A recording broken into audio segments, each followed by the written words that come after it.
Hello friends, চলো আজকে একটা দারুণ রেসিপি বানিয়ে ফেলি শনিবারের সকালে। আজকে তোমাদের একটা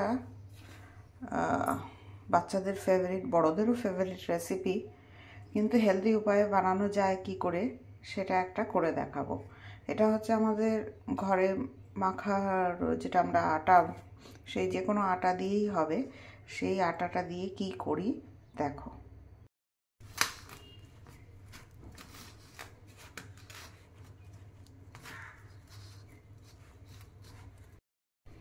এই দেখো, এর মধ্যে এরপর কী করবো, আটাটা মেখে নিয়ে ওর মধ্যে অল্প একটু নুন, হলুদ আর লঙ্কা গুঁড়ো আর একটু ধনেপাতা কুচি মিশিয়ে ভালো করে মেখে নেব।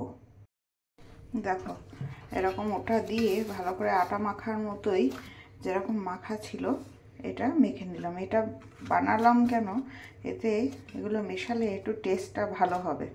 যেরকম আমরা সিম্পল বাড়িতে আটা মাখি সেরকমই মেখে নিলাম। দেখো প্রথমে এরকম যেরকম রুটি বেলে সেরকম বড় বড় করে রুটি বেলে নিয়েছি।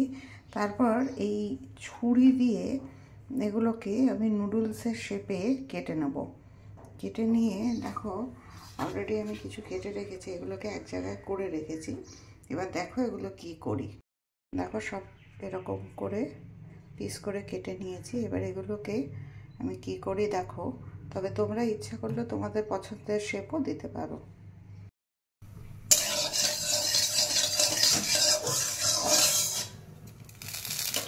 এই একটা কড়াইতে তেল দিয়ে দিলাম, তেল দিয়ে গরম হতে দিলাম, আর পাশে একটা সসপ্যানে জল গরম করতে দিলাম। জলের মধ্যে একটু তেল দেব আর একটু নুন দেব।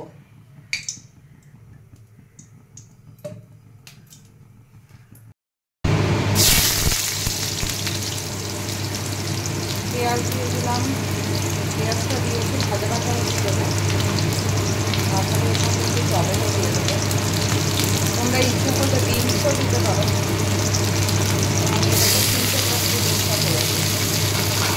দিয়ে এটাকে নরম হয়ে যাবে, ভাজা ভাজা হোক ততক্ষণে কোটে দিই।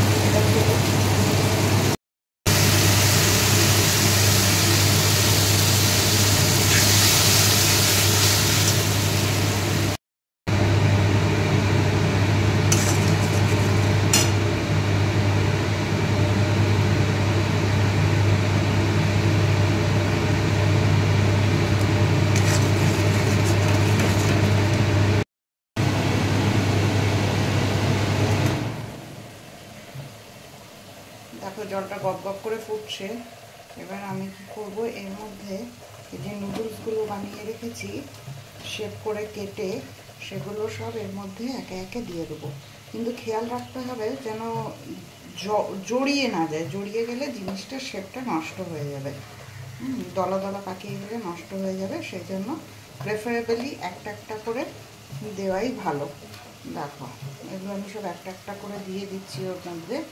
এরপরে এটা একটু ফুটতে দিতে হবে, তাহলে কি হবে, জিনিসটা সেদ্ধ হয়ে যাবে। আর এদিকে আমার সসটাও রেডি আছে। দেখো এরকম ফুটে উঠছে।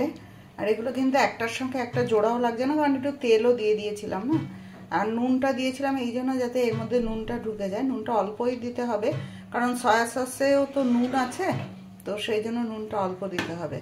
এবার এইরকম করে বেশ খানিকক্ষণ ফুটে উঠলে তাহলে কিন্তু জিনিসটা হয়ে যাবে। একটু ফুটে উঠতে দাও। আর এটা আরেকটা অ্যাডভান্টেজ আছে, যাদের রুটি খেলে এমনি অম্বল হয় তারা যদি এইভাবে ফুটিয়ে মানে এরকম নুডলস করে খায়, তাদের কিন্তু অম্বলটা কম হবে, খেতেও টেস্টি হবে। তো দেখা যাক কি দাঁড়ায়। এ দেখো আমি এটা ছেঁকে নিয়েছি, আরও আছে অল্প অল্প করে ছেঁকে। এবার আমার তো সসটা করাই আছে, ওর মধ্যে দিয়ে নেড়ে নেব।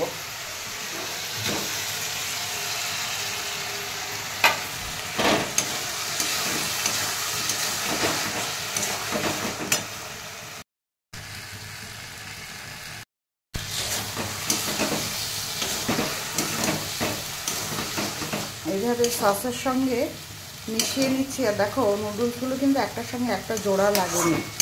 তো আমরা যেরকম বাড়িতে নুডলস বানাই সেরকমই, কিন্তু এটা অনেক হেলদি উপায়ে বানানো।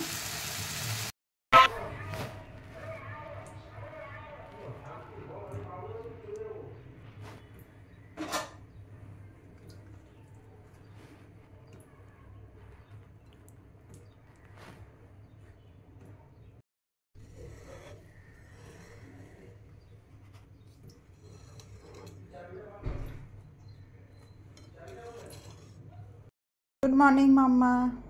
Good morning. একটুখানি ব্রেকফাস্ট করে নাও এখন। এগুলো কি? এটা খেয়ে দেখো, একটা নিউ স্টাইল নুডলস। খেয়ে দেখো তো কেমন হয়েছে।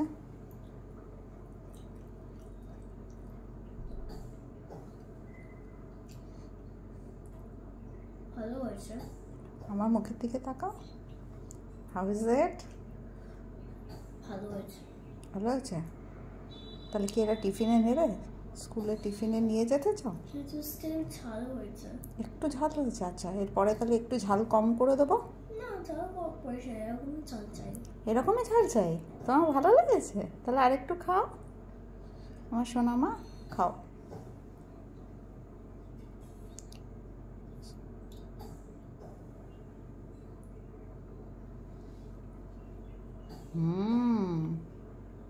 আর ওটা তোমাকে সাইডে তুমি ভালোবাসো, ওর সঙ্গে পোচ দিয়ে খাও, ঠিক আছে?